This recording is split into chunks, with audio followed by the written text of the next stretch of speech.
What's up YouTube, it's Euphoria here, and today we are making big snares.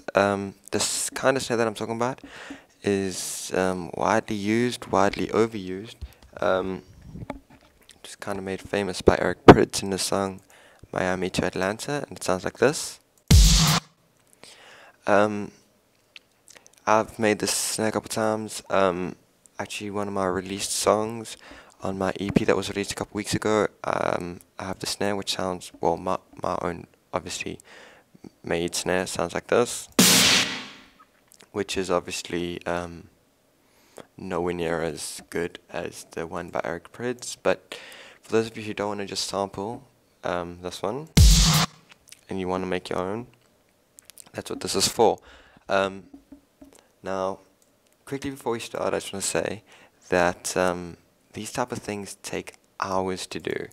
So I'm going to do a plus minus 10-minute video. It's not going to sound great, but this is the method that you should use, or one of the methods that you can use, because there's probably 1,000 different types of methods of doing this.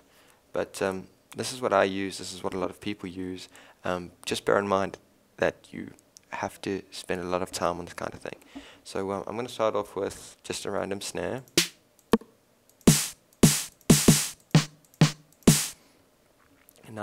This 909 snare sounds pretty good. Fruit Loops has already put that onto FX4 for us, so that's cool.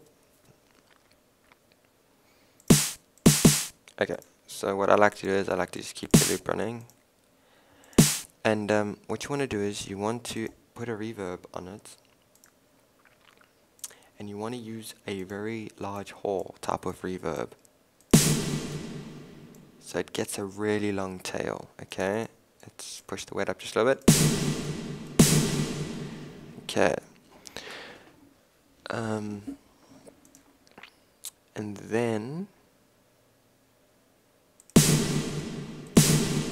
the ways of doing this are endless. Okay, but if I can remember how I did my version of the snare, it was, what I did was I add reverb onto it.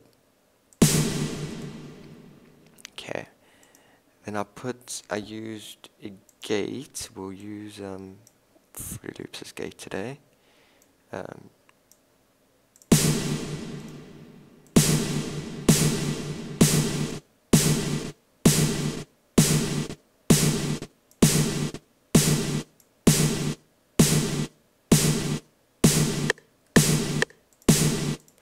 Okay, that's good. We'll give it a little bit of release so it doesn't sound so choppy.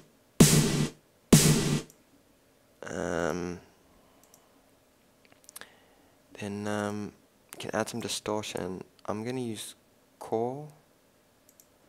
If you don't have core, any kind of distortion or anything, you can use cabinet saturators. You can use anything. Once you've sort of got this long sort of tail kind of reverb, then the options are endless. Because when you start shaping the sound, it's gonna sound like one really long snare. I apologize for taking days to load up. When I'm doing screen capture, then it always is so it's so slow. A little too much drive there.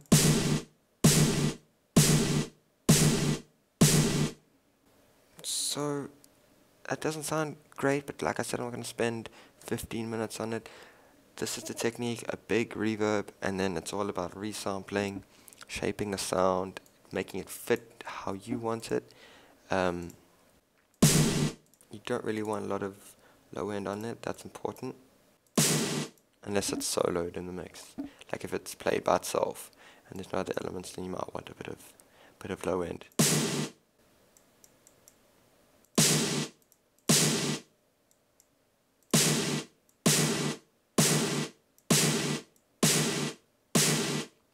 I think on the original one from Prydz, he had some kind of filter on it that was being controlled by another focus.